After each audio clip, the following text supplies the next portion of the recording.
Olá, eu sou Angélica Valverde, psicoterapeuta, trabalho com terapia regressiva e captação psíquica e tenho uma formação em psicanálise. Trabalhei muitos anos utilizando esse campo teórico incrível que é a psicanálise, e aí estudei sobre os bebês, a formação do aparelho psíquico, do início da vida, dentro de uma visão mais aprofundada kleiniana.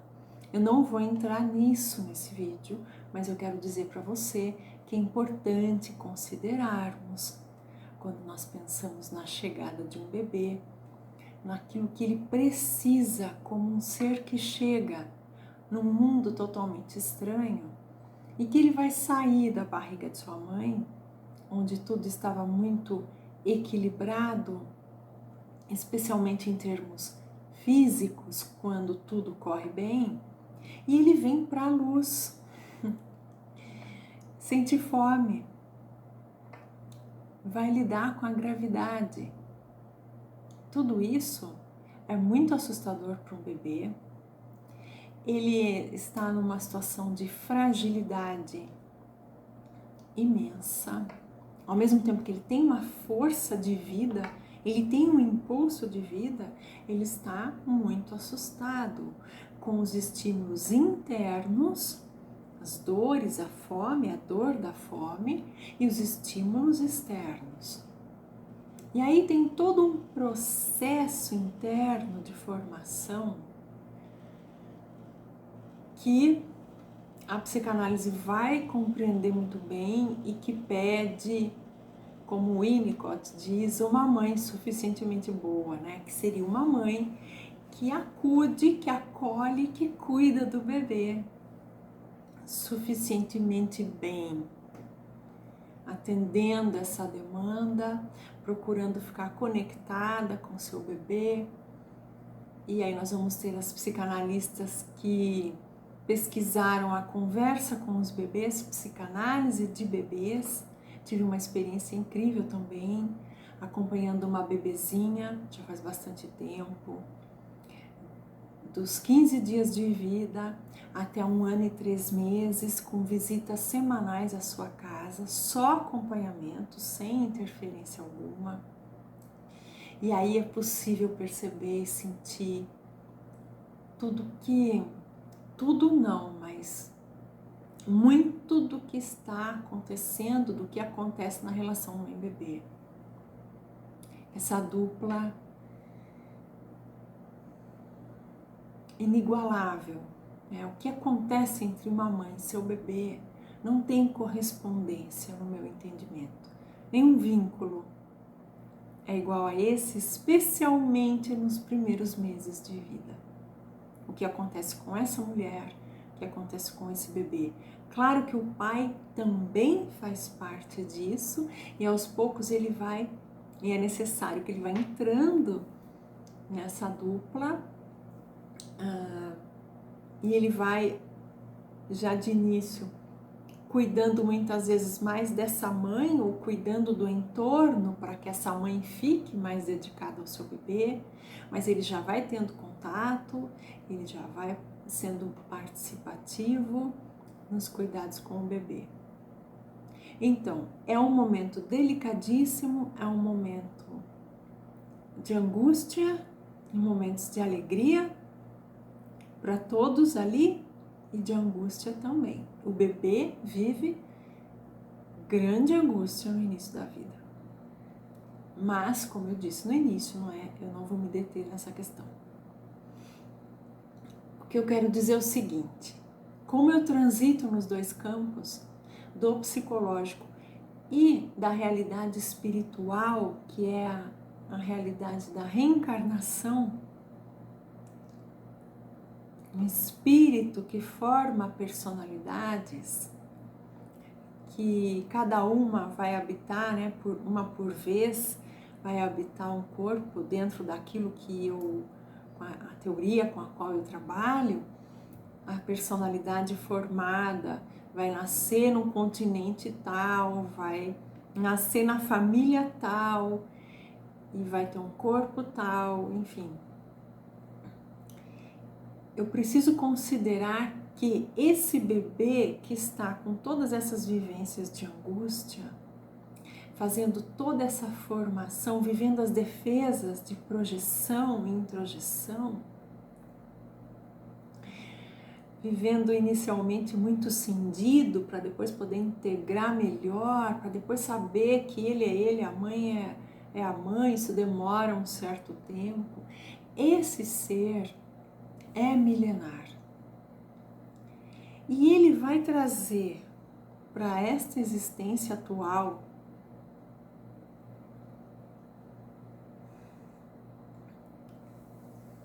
um material muito abundante de centenas de vidas.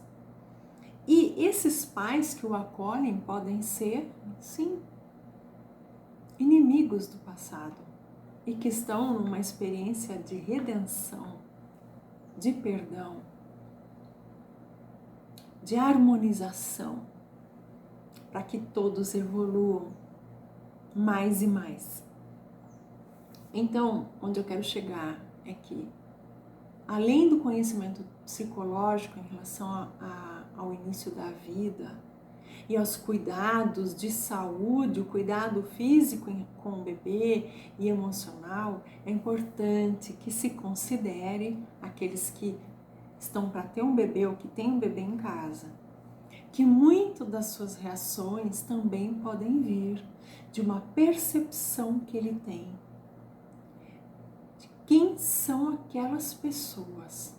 Desde a barriga da mãe, quando nós fazemos acessos na regressão e mesmo na captação, o bebê, a pessoa em estado de vivenciando a regressão de memória, ela acessa o momento que ela estava na barriga da mãe com muito medo, porque ela ia nascer no meio de algozes do passado.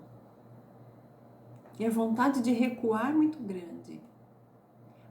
Então, o bebê que nasce para você, se você tem essa concepção reencarnacionista, é importante considerar que o choro frequente, um choro que chama a sua atenção, que pode ser um choro desesperado, ele pode ter como causa angústias passadas. Ele pode ter como causa essa percepção. Onde foi que eu estou chegando? E ele sente o colo das pessoas e ele sente a energia dessas pessoas no passado, ainda que ele não se lembre exatamente. Eu não estou dizendo que o bebê faz acesso de vida passada quando vai para o colo de um tio, de uma tia, do avô, do pai, não é isso que eu estou dizendo, mas ele sente, ele intui perigo no ar. E aí ele pode ter choro ininterrupto, ele pode ter, ele pode adoecer, ele pode desistir de se alimentar, ele pode escolher a morte, que seria interromper essa encarnação. Desisto, quero voltar. Não vou dar conta disso não. Alguma coisa nesse sentido. Por que eu estou falando tudo isso? Porque é importante que a família tenha esse conhecimento e possa se comunicar com o seu bebê. Poder falar com ele.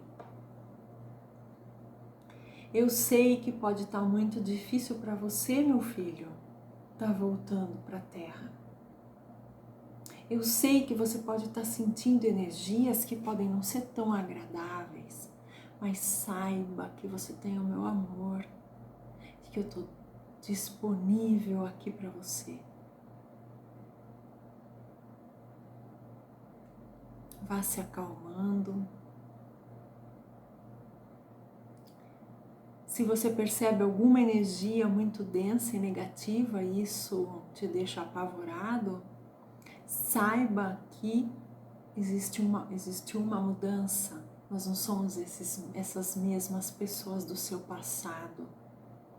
Se acalme, eu estou cuidando de você. E aí você pode ser aí criativo, criativa com o pai, com a mãe, uma pessoa que cuida do bebê, né? E poder ter essa comunicação, ela é fundamental. Explicar para o bebê, você saiu da minha barriga, agora você está fora de mim, mas eu estou te carregando, eu estou te segurando bem, fica tranquilo. Eu estou te conhecendo também, você está me conhecendo. Ah, mas como está conhecendo se você acabou de dizer que já conhecia? Essa nova versão ele não conhece. A mãe de um bebê pode ter sido uma esposa dele muito complicada, pode ter sido uma mãe muito difícil que o surrava, mas essa mãe atual não é a mesma. É uma nova versão melhorada, em alguns casos melhoradíssima. É importante dizer isso para o bebê. O espírito que está ligado ao bebê pelo cordão vai compreender, e isso tudo, como nós temos o costume de separar as coisas, mas o espírito ele não está dentro de nós, né? Ele está conectado a nós, o que é bem diferente.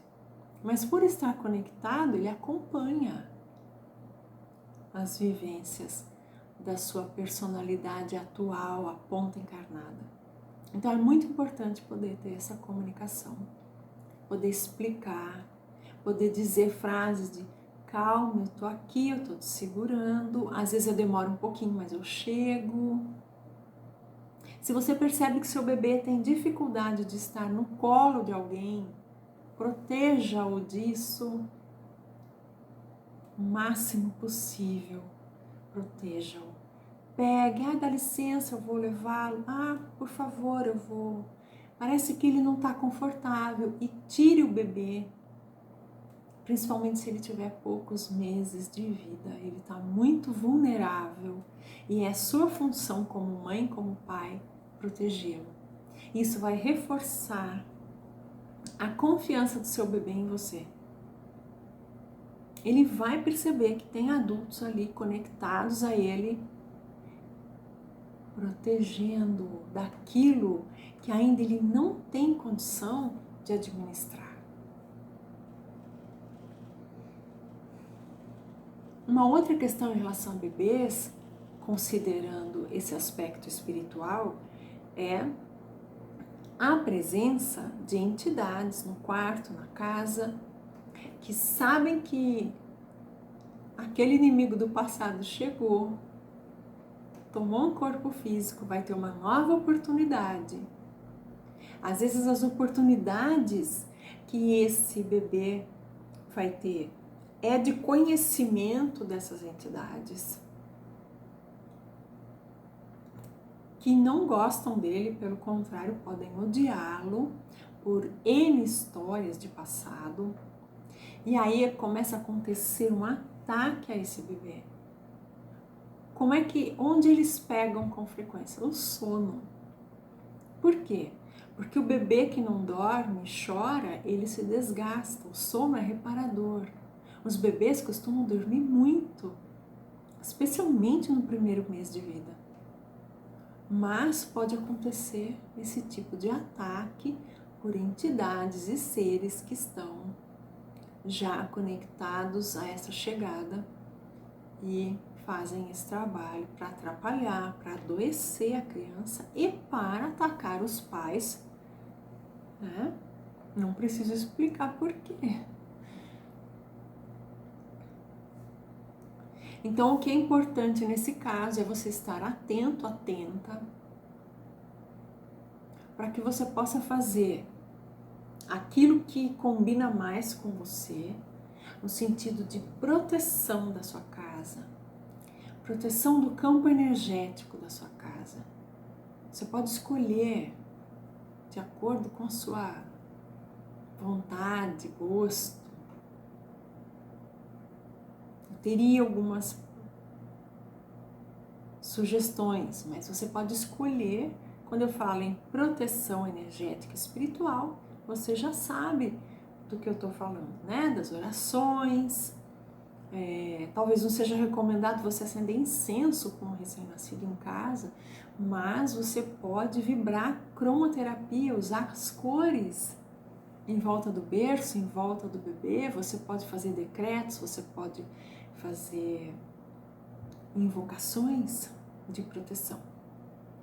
Então não vamos nos esquecer que um bebê é alguém, principalmente nestes tempos, que traz uma proposta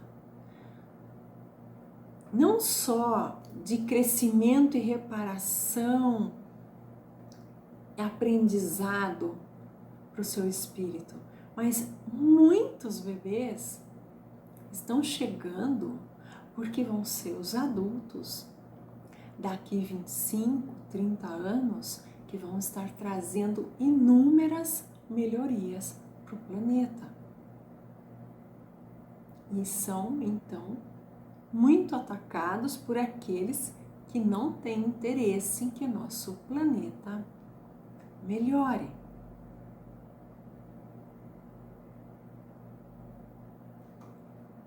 Então, por isso que é muito importante termos isso em conta cada vez mais, para que possamos agir de uma maneira a cuidar e proteger.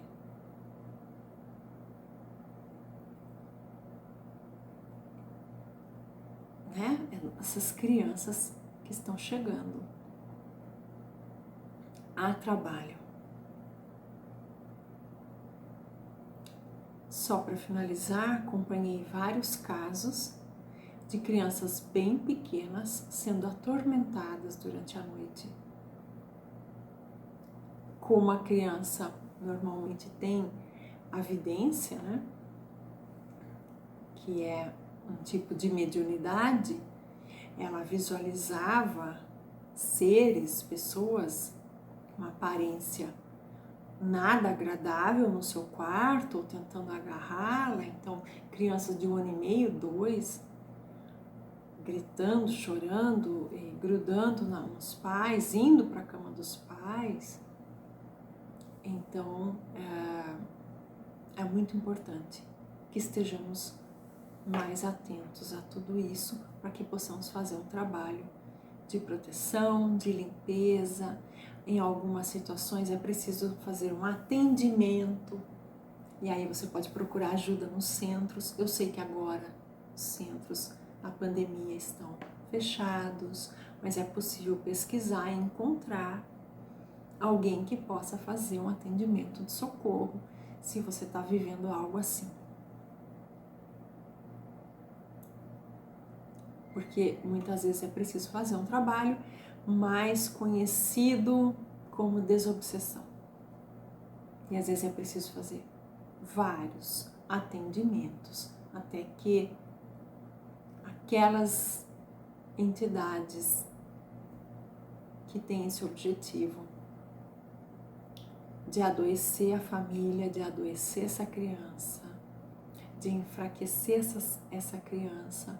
E aí a proposta é de trazer desordens mentais.